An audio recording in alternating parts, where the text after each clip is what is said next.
Hi. Uh, okay, I think my last video cut off halfway through this problem. It was involving ammonia gas being produced from nitrogen and hydrogen gas, and we're looking for the volume of ammonia that would be produced at 4.44 atm, 80 degrees Celsius, if we completely reacted 7.5 kilograms of hydrogen. So, first up, always get your balanced equation. Write in what you know underneath the chemicals. So we're wanting the volume of ammonia gas given that we have 7.5 kilograms or 7,500 grams of hydrogen. So once again, it's kind of like in the solutions unit. What number do you start with? I'm trying to get situated here. Or what chemical do you start with? Well, just like before, you start with the chemical that you know the most about. You start with the chemical that you're not trying to calculate something for. So in this case, we don't want to start with the ammonia. That's the point of the problem, is to figure out the ammonia. We're going to start with the hydrogen. All right, so we need to make sure to not just take our grams of hydrogen and convert that to moles and then call that moles of ammonia. I see people do that a lot. Please, sweet pea. Jesus. Claus. Oh. A cat can be too affectionate. Well, that's a nice view. Okay, I'm going to have to start over. Anyway, I see people get moles of hydrogen and then plug that into PervNert, but remember, that's not the point. We're trying to figure out the volume of ammonia. So we have to convert our moles of hydrogen to moles of ammonia, doing stoichiometry. All right, so don't forget that mole ratio. So to get our moles of ammonia, I'm going to take my grams of hydrogen, convert it to moles. Don't forget that since hydrogen is diatomic, that we need to divide by twice its mass, not just 1.01. All right, grams cancels, then we have moles of hydrogen, and we're going to use the coefficients to set up a mole ratio to get from moles of hydrogen to moles of ammonia. There's our answer, and I'm not going to round yet because I'm not done. Now that I have my moles of ammonia, I can plug that into PervNert. I know my pressure, I know my moles, and I know my temperature, and R is always 0.08206, and so I just need to solve for volume now.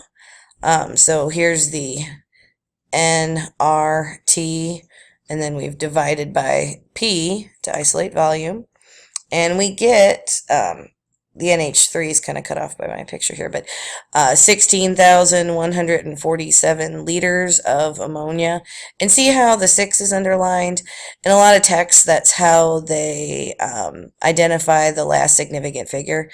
So really just the 1 and the 6 are significant here because we only had 2 sig figs in our mass. And the way this is written up here, it looks like there's only 1 sig fig in the Celsius, but it's 2. All right. Oh, that's kind of weird. We already see the answer to this next one. All right, so here's another one. Hydrogen gas and sodium hydroxide are produced when sodium metal is added to water. What mass of sodium is needed to produce 20 liters of hydrogen at STP? So once again, we're talking about 2 different chemicals. We want to know the grams of sodium, which is not a gas, that are needed to make that many liters of hydrogen gas. So, because this is at STP, we can take a little shortcut, but first we have to set up a balanced chemical equation. The sodium and the water react to form hydrogen gas and sodium hydroxide. No means no, kitty. Go back up there. There you go. Yes. Anywho, there's our balanced chemical equation, and we want to know how many grams of sodium, keep track of this, is required to make 20 liters of hydrogen gas. And because it's at STP, we can use the 22.4 liters per mole instead of PervNert. Could you use PervNert? Sure, it'll just take you a little longer. All right, so liters of hydrogen to moles, because it's at STP, I can use my 22.4 shortcut. Then moles of hydrogen to moles of sodium using the coefficients from the balanced equation. And then lastly, convert moles to grams using the molar mass of sodium like always. And we get 41.1 grams of sodium. So not a whole lot new to this. It's still just basic stoichiometry. It's just we're either going to use PervNert or the STP 22.4 shortcut. All right, this is the problem in the sample exercises that you have about the airbags that we've already done in the other video, so I won't bore you with this all over again. Da-da-da-da. Boop, boop, boop. Mole ratio, molesgrams. Ta-da, same answer as before. Okay, now for the new stuff. Gas mixtures and partial pressure. Gas molecules, remember, they're extremely far apart. Oops. Most of the gas is mainly empty space. And so the gas molecules are flying around really, really fast, and there's a lot of space between them. So we can assume that they behave independently of one another. So, for example, we can assume that the nitrogen and the oxygen flying around in the air around us are not interacting with each other. They're not attracting each other. They're not repelling each other. They're just doing their own thing like they're alone in the mixture. Dalton observed that the total pressure of a mixture of gases is just the sum of the pressures that each of the gases would have if it was alone in the container. So we have another law here, named after another scientist, Dalton's law of partial pressures. And it just says the partial pressure is the pressure exerted by a particular component of a gas mixture. All this is saying is 2 plus 2 equals 4. If you have 2 ATMs of nitrogen gas in a container with 2 ATMs of oxygen gas, well, the total pressure of the mixture is going to be 2 plus 2 equals 4 ATMs. So this one's pretty easy.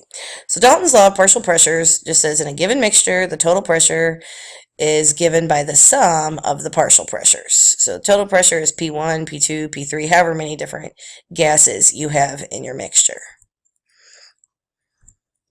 Okay, so how is the pressure exerted by nitrogen gas affected when some oxygen is introduced into a container if the temperature and volume remain constant?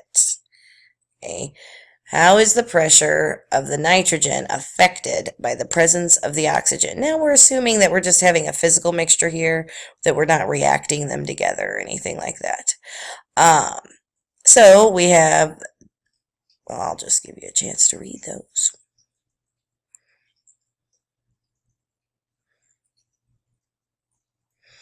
So right away, when it's big long sentences like this, I tend to not read the whole thing because I'm lazy. So I just look for how the statements are different from one another. The pressure exerted by the nitrogen does not change. It only changes if it decreases or it increases. I don't even need to read the rest of it. I know because of Dalton's law of partial pressures that the presence of another gas is not going to affect the pressure of the first gas. They each fly around independently and don't even notice that the other gas is in there with them. All right, and there is a picture of a cat scuba diving. You now can say you've seen everything. This guy really did come up with a contraption to allow his cat to go scuba diving with him. When he would practice in his pool, the cat would express interest in wanting to get into the water, and some cats do like water, oddly enough, and this one really likes it. All right, so here is a gas mixture problem having to do with scuba diving. Mixtures of helium and oxygen are used in scuba diving tanks to help prevent the bends. If you've ever heard of that.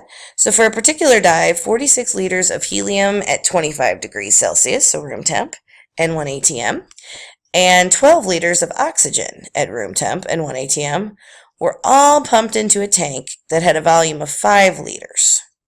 Calculate the partial pressure of each gas and the total pressure in the tank. Okay, so all we have to do is PervNert the helium, PervNert the oxygen. That'll be solve for P. And then add the two P's together, and that'll be our total pressure. Sounds easy, right?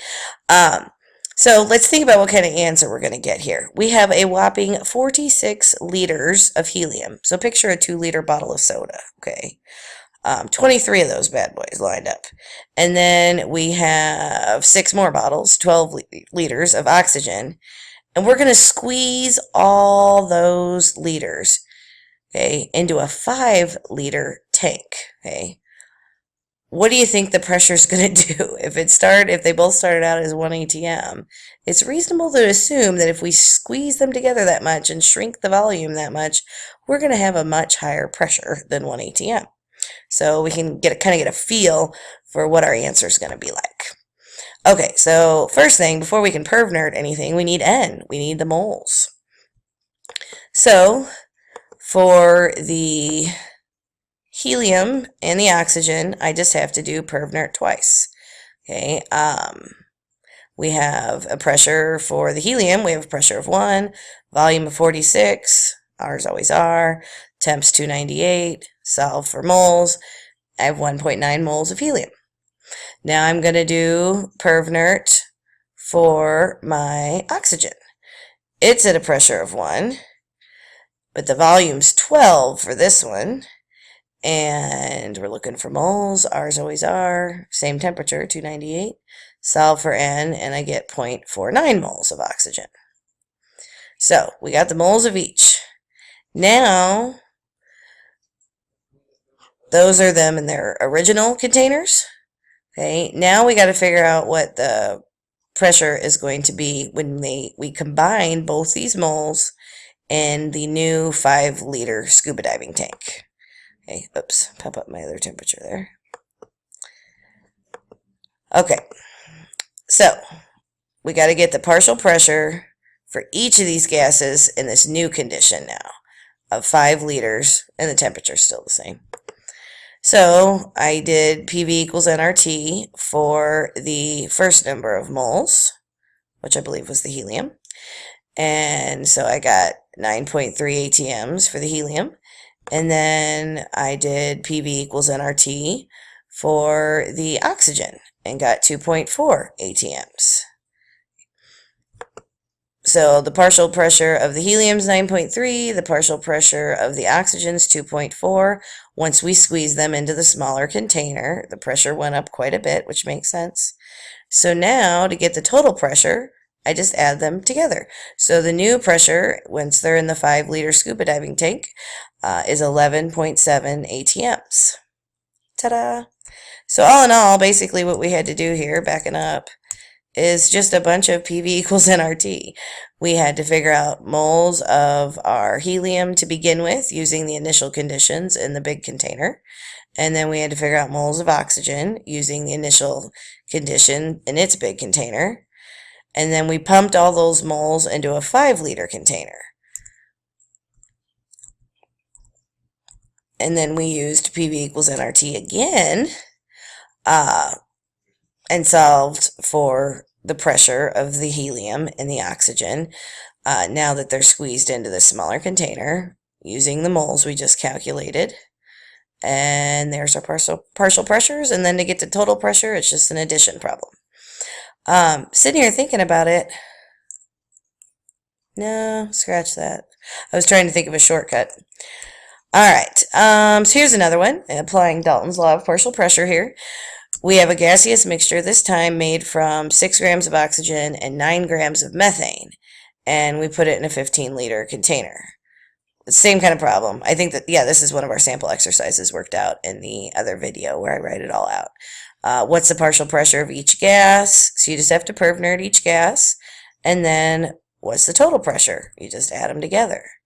Okay, so we calculated moles of gas first, then perv nerd each gas to get their individual pressures, and then add them together. And my little image here is blocking it, but the total is 1.122 ATM. And voila. All right. Now it gets really exciting. Sometimes your mixture of gases is not intentional. It's because you were forced to collect your gas over water. And as you know, water evaporates and turns into we don't call it a gas, we call it a vapor, but it creates vapor pressure. So sometimes a partial pressure problem has to do with the gas you're collecting and the pressure of water mixed in with that gas. Okay, and so when we do our gas lab, this is what we'll be doing. We'll be making a gas and collecting it over water. So we'll have to deal with that partial pressure coming from the water. So the total pressure in the container is going to be the pressure of the gas plus the pressure of the water.